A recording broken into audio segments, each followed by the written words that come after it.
Bismillahirrahmanirrahim. Assalamu alaikum, dear student. In this lecture, we will start a discussion on FSC Part 2 Mathematics. The name of book is Calculus and Analytic Geometry. Last lecture में हमने relation और function को discuss किया था, तो आज के lecture में हमने फंक्शन की डोमेन, कोडोमेन एंड रेंज को डिस्कस करना है कि किसी फंक्शन की डोमेन क्या होती है, रेंज क्या होती है और कोडोमेन क्या होती है।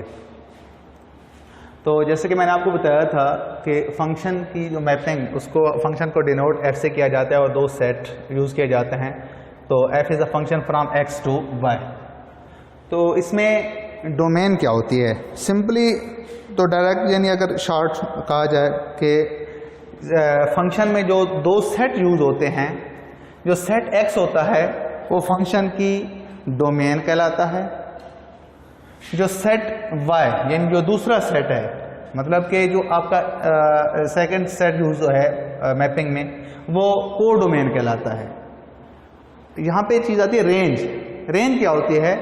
सेट x के एलिमेंट सेट y के जिन एलिमेंट के साथ कनेक्ट होते हैं, तो उनसे जो एलिमेंट बनते हैं, वो जो कनेक्ट किए हुए एलिमेंट होते हैं x के साथ, यानी इमेजेस का जो सेट होता है, वो रेंज कहलाता है।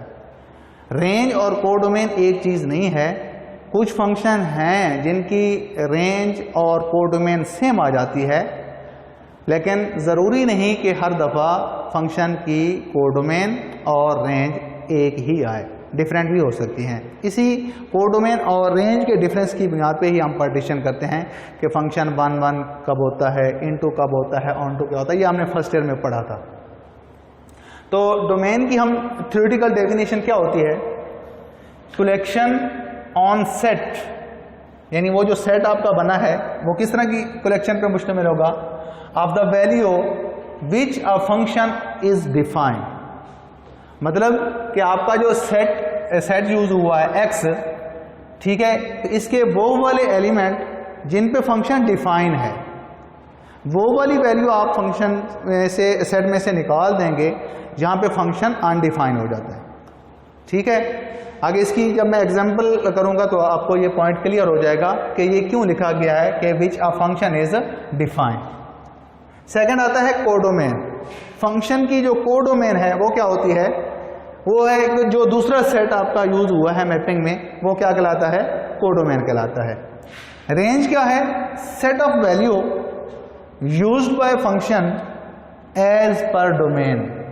के वहाँ पे डोमेन में हमने कहा था कि वो वाली वैल्यू जहाँ पे फंक्शन डिफाइन है, तो वो वैल्यू जिन पे फंक्शन डिफाइन है, तो उन पे आप उन वैल्यू के रिटर्न आपको कोई ना कोई वैल्यू मिलेंगी ना।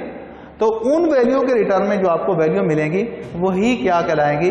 उन वैल्यूज़ को मिला के जो बनता है सेट, उसको हम क्या कहते हैं?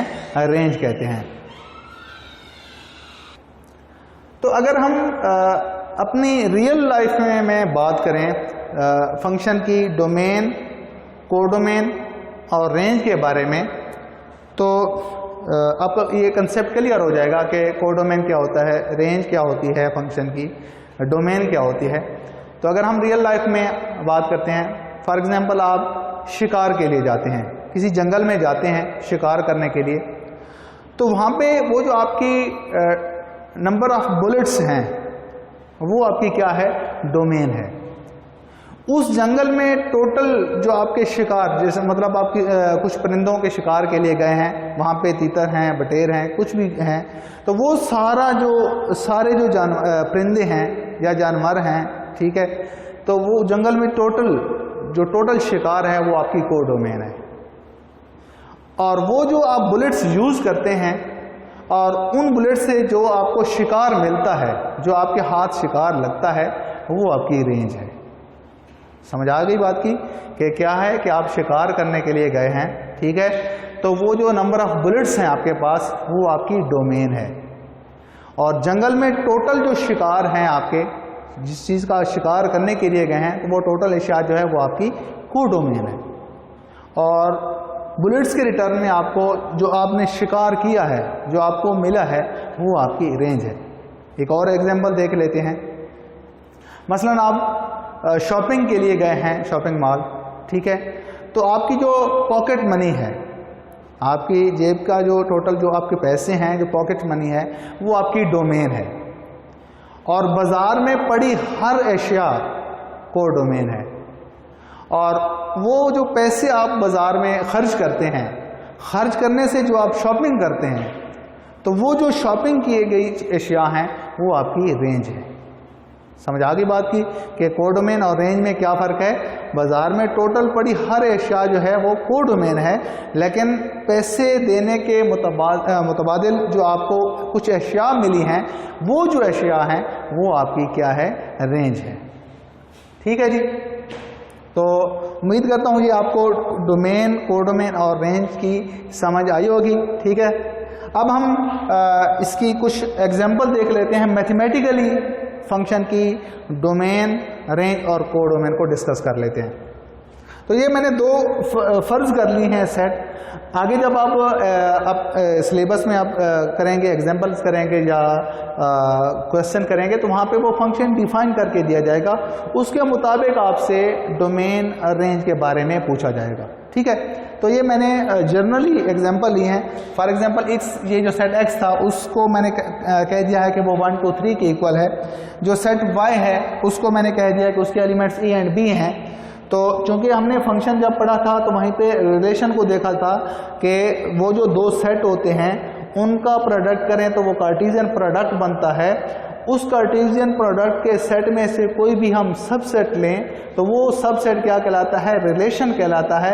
फिर हमने रिलेशन पे कुछ कंडीशन चेक की थी, अगर उन कंडीशन को वो रिलेशन सेटिस्फाई करे तो वो फंक्शन कहलाता है। तो ये मैंने एक ऐसा रिलेशन लिया है जो कि फंक्शन बना रहा है। तो इसमें से हम उस फंक्शन की फिर डोमेन, कोडोमेन और रेंज को देख रहे हैं। तो ये जब हम इन दोनों का प्रोडक्ट करते हैं, ये कार्टेशियन प्रोडक्ट आ गया, इसमें से मैंने एक सबसेट उठा लिया है 1a 2b एंड 3b। ठीक है, तो ये वाला जो रिलेशन है ये फंक्शन की जो कंडीशंस हैं, जो डेफिनेशन में हमने देखा था, उनको सेटिस्फाई करता है ये वाला रिलेशन। इसलिए इसको मैंने क्या कह दिया है, फंक्शन कह दिया है। तो यहाँ से आप फंक्शन की डोमेन, कोडोमेन और रेंज कैसे बताएंगे। तो जैसे कि बोला था कि वो जो आपका पहला सेट है वो क्या कहलाता है, डोमेन कहलाता है। फिर बात आती है कोडोमेन की, सेकंड सेट जो है वो क्या कहलाता है, कोडोमेन कहलाता है।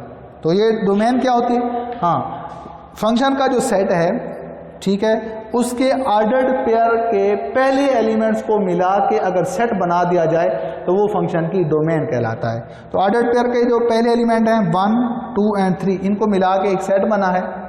ठीक है, ये फंक्शन की डोमेन है और ये कंप्लीट x के इक्वल है। सेकंड है कोडोमेन। सेकंड आपका जो सेट यूज हुआ है मैपिंग में वो कोडोमेन कहलाता है, यानी y।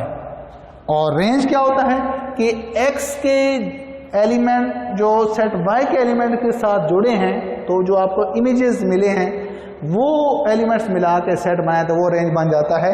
ठीक है, तो यहाँ पे ऑर्डर पेयर में अगर देखें तो सेकंड एलिमेंट, यानी ये एलिमेंट है ना 1, ये x का एलिमेंट है और इसके मुताबिक ये सेट y के एलिमेंट के साथ जुड़ा हुआ है और वो एलिमेंट है a। यहाँ पे क्या है, ये 1 का इमेज है a, 2 का इमेज है b, 3 का इमेज है b। तो इसकी ऑर्डर पेयर के सेकंड एलिमेंट जो होता है उनको मिला के अगर सेट बना दिया जाए तो वो फंक्शन की रेंज कहलाता है। तो ये फंक्शन की रेंज आ गई। वहाँ अब हम गौर करें यहाँ पे कि इस फंक्शन की जो रेंज और कोडोमेन है वो डिफरेंट है, क्योंकि y जो था वो a और b पे, सॉरी, ये सेम आ गया है। तो ज़रूरी नहीं होता कि फंक्शन की जो रेंज और कोडोमेन सेम ही है, मुख्तलिफ भी आ सकती है। और एग्जाम्पल देखते हैं। तो ये एक और मैंने एग्जांपल ली है कि फंक्शन की डोमेन और रेंज। तो वो जो थ्योरेटिकल हमने डेफिनेशन पढ़ी थी, बताई थी फंक्शन की डोमेन की, कि collection on set of the value which a function is defined, कि वो वाली वैल्यू, ठीक है, जहाँ पे फंक्शन क्या हो, डिफाइन हो।